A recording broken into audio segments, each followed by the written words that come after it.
नमस्कार, आपका स्वागत है आपके खुद के YouTube चैनल पर। मेरा नाम है कुलदीप और मैं यहाँ से लेकर आता हूँ प्रभु के चमत्कार, हंसी मजाक की कहानियाँ और भूत प्रेतों की सच्ची घटनाएं, जो कि आप लोग ही हम तक भेजते हैं और हम यहाँ से अपलोड करते हैं। अगर आपके पास भी ऐसा कोई अनुभव है, ऐसी कोई घटना है, तो आप भी हमें भेज सकते हैं व्हाट्सएप, इंस्टा, फेसबुक या कमेंट सेक्शन, कहीं भी। हम हर किसी की कहानी को सच मान के यहाँ से अपलोड करते हैं। तो आज की जो घटना है वो है अजय की। अजय जो कि राजस्थान के जयपुर के पास एक गांव में रहते हैं। अजय के पिता किसी कंपनी में नौकरी करते हैं, गुजारा इनका ठीक ठाक हो रहा था, लेकिन अचानक से पता नहीं क्या प्रॉब्लम इनके साथ हुई, क्या स्थिति इनके साथ हुई कि इनकी जो आर्थिक स्थिति थी वो बिगड़ने लग गई। और अजय भी अब कॉलेज पास आउट कर चुका था, लेकिन अजय को अभी तक कोई जॉब नहीं मिली थी, ये जॉब की तलाश में था। लेकिन ये काफ़ी निराश हो चुका था बच्चा, क्योंकि इसको जॉब कोई मिल नहीं रही थी। तो इसके पिता ने जैसे तैसे करके थोड़ा बहुत पैसा बाहर से ब्याज वगैरह पे, इंटरेस्ट वगैरह पे उठाकर इसकी जयपुर सिटी में एक कपड़े की दुकान डलवा दी। और दुकान भगवान की कृपा से इसकी ऐसी चली कि इसका काम बहुत अच्छा चलने लग गया। मतलब जैसे आज 2 कस्टमर हैं तो कल 4 और 4 से 8 होते, इसको टाइम नहीं लगा और इसकी दुकान जो है बहुत अच्छी चलने लग गई। करीब 1.5-2 साल के अंदर ही इसने सारा पैसा जो इसके पिता ने कर्ज वगैरह उठाया था सब उतार दिया और घर की स्थिति भी अब ठीक होने लग गई थी। पूरा परिवार बहुत खुश था, इसके माता पिता और इसकी एक बहन है घर में, सब लोग बहुत खुश थे, बहुत अच्छे से इनका काम चल रहा था। लेकिन देखिए, जब ये भूत प्रेत हमारे ज़िंदगी में प्रवेश करते हैं तो ये तरीका और रास्ता अपने तरीके से बना लेते हैं, और पता नहीं कौन इन पर नज़र रख रहा था काफ़ी टाइम से। एक दिन अचानक से अजय के पास फ़ोन आता है कि पुष्कर के लिए निकलना होगा, पुष्कर में कोई मीटिंग है व्यापारियों के साथ और आज ही वो मीटिंग है, और अजय को उस मीटिंग में पहुंचना बहुत ज़रूरी था, क्योंकि अगर उस मीटिंग में नहीं पहुंचता तो इसका बहुत नुकसान हो जाता। तो इसका एक दोस्त है यहाँ पर जयपुर में, जिसका नाम है अविनाश। इसने अविनाश को कॉल किया और बताया कि भाई ऐसे ऐसे पुष्कर चलना है और आज ही शाम की मीटिंग है। तो अविनाश और अजय दोनों निकल लेते हैं दोपहर में, और इन्होंने काफ़ी बाइक भगाई है, बड़ी मुश्किल से ये टाइम से मीटिंग में पहुँच पाए हैं। मीटिंग इन्होंने अटेंड की, बहुत अच्छे से मीटिंग इनकी ख़त्म हुई, और जो इस काम के लिए गया था वो काम भी इसका, अजय का, सक्सेस हो गया। अब इन सर्दियों का टाइम तो था ही, अजय ने अपने दोस्त को कहा कि रात में यहीं रुकते हैं होटल में, सुबह यहाँ से चलेंगे, क्योंकि सर्दी बहुत है और रात भी काफ़ी हो चुकी है। तो दोनों दोस्त वहाँ पर एक होटल में रूम देखने के लिए जाते हैं, तभी इसके पिता का फ़ोन आता है। अजय के पिता का फ़ोन आता और उन्होंने बताया कि बेटा घर पे कोई प्रॉब्लम हो गई है और तू कहाँ पर है। इनको, इसके माता पिता को ये पता ही नहीं था कि पुष्कर गया हुआ है, और उन्होंने सिर्फ ये कहा कि तू जल्दी करके घर आ जा। तो अविनाश ने कहा ठीक है पिताजी, मैं आता हूँ।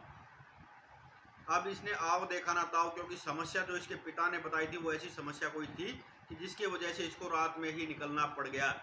करीब 10 बजे ये पुष्कर से निकले हैं दोनों बाइक से। सर्दी भी बहुत तेज़ है और अजय ने बाइक दौड़ाना शुरू कर दिया, अविनाश पीछे बैठा हुआ है बाइक पे। पुष्कर से ये थोड़ा दूर निकल चुके थे, लेकिन अचानक से इसको ऐसा लगता है कि जैसे बाइक में कुछ झटके लग रहे हैं। अजय समझ चुका था कि बाइक में कुछ समस्या आ चुकी है, लेकिन ये बाइक को रोक नहीं सकता था क्योंकि घर पहुंचना है। लेकिन इसको बाइक रोकनी पड़ गई, क्योंकि अचानक से इसकी बाइक की जो है चेन टूट जाती है, और जब बाइक की चेन टूटी तो ये दोनों बहुत परेशान हो गए। यार अब हम क्या करें, कहाँ जाएं। रात का समय है, सर्दी भी बहुत है और मौसम भी ऊपर से ख़राब हो गया है। अमूमन इस टाइम पे बारिश नहीं आती, लेकिन यहाँ पर बारिश का मौसम हो गया और बारिश शुरू हो गई है। जब इन्होंने दाएं बाएं देखा तो सामने एक खंडर सा दिखाई दिया, इनके राइट साइड में खंडर सा था। अजय ने अविनाश का हाथ पकड़ा और उस खंडर की तरफ लेकर चला गया। खंडर के अंदर जाकर ये खड़े हो गए बारिश से बचने के लिए। तभी अचानक इनको बिजली जो चमक रही थी उसकी चमक में रोड पर कोई चलता हुआ दिखाई दिया, और इनको ऐसा लगा जैसे कि उसके सिर पर, उसका सिर नहीं है, सिर्फ धड़ चल रहा है रोड पर, सिर उसका है ही नहीं। और अजय ने कहा कि अविनाश तुझे भी कुछ दिखाई दिया। ये सुनते ही अविनाश हंसने लग जाता है कि मुझे तो बहुत देर से दिखाई दे रहा है, तुझे ही अब दिखाई दिया है, और अगर बचना चाहता है तो भाग जा यहाँ से। देखिए, जब ये तीसरी शक्ति हमारे शरीर में प्रवेश करती है, हमारे शरीर का सहारा लेती है, तो ये ऐसा नहीं है कि ये हमेशा ही हमारे शरीर में रहती हैं। कुछ समय के लिए ये शरीर को छोड़ भी देती हैं। और जिस समय अविनाश ने उसको ये कहा कि अगर बचना चाहता है तो यहाँ से भाग जा, हो सकता है कि उस समय पर ये अविनाश ही बोल रहा था, वो आत्मा उस शरीर में नहीं थी, अविनाश के शरीर में। तो अजय ने जो है अविनाश का हाथ पकड़ा और उसको पकड़कर खींचना शुरू कर दिया रोड की तरफ, लेकिन वो चल नहीं रहा था। लेकिन इसने अपने मन में हनुमान चालीसा का पाठ शुरू कर दिया और अविनाश को पकड़कर खींचना शुरू कर दिया। जैसे इसने पाठ शुरू किया तो वो चल तो इसके साथ रहा है, लेकिन बीच बीच में कभी रुक जा रहा है, कभी रोड पर बैठ जा रहा है और कभी हंस रहा है जोर जोर से, जिसे सुनकर ये डर रहा है। लेकिन इसने हनुमान चालीसा का पाठ बंद नहीं किया। और वो जो बगैर सिर का जो धड़ इनके तरफ आ रहा था, वो अब तेजी से इनकी तरफ आ रहा है। अजय ने इसका हाथ पकड़ा और दौड़ना शुरू कर दिया। आओ देखा ना था, जितनी जोर से इसे भागा गया अविनाश को पकड़कर, ये भागता रहा, खींचता रहा है, मतलब एक तरह से उसको घसीट रहा था अपने साथ। करीब ये 1.5 से 2 किलोमीटर तक ऐसे इसको घसीटते हुए लेकर आया है, और वो धड़ भी इनके साथ साथ चल रहा है। और अजय को ये साफ साफ महसूस हो रहा है कि वो इनके साथ साथ चल रहा है। कभी वो इनके आगे हो जाता है, कभी इनके साइड में हो जाता है और कभी पीछे हो जाता है। लेकिन जो ये हनुमान चालीसा का पाठ कर रहा था, उसकी वजह से वो शायद इन तक नहीं पहुंच पा रहा था। लेकिन अविनाश के शरीर में अभी भी कुछ ना कुछ था। इतनी ही देर में इसको एक ध्वजा सी लहराती हुई दिखाई देती है। अजय के मन में हो जाता है कि यहाँ पर 100% कोई ना कोई मंदिर है, और वो मंदिर करीब इनसे अब 500-700 मीटर रह गया था। अजय ने जैसे तैसे करके, हालत इसकी बहुत खराब हो चुकी थी, और अविनाश को उस मंदिर तक लेकर जाता है। ये मंदिर था श्याम बाबा का। जी हाँ, खाटू श्याम बाबा का ये मंदिर था, और वहाँ तक ये अविनाश को खींच कर लेकर आया है। और जैसे तैसे करके ये मंदिर के अंदर चले गए। मंदिर के अंदर जाता है अविनाश की हालत अब कुछ ठीक हो गई है, और इसने अजय से कहा कि हम यहाँ तक कैसे पहुँचे। अजय ने कहा कि तू चुप रहे, मैं थोड़ी देर बाद तेरे को सारी बातें बताऊंगा।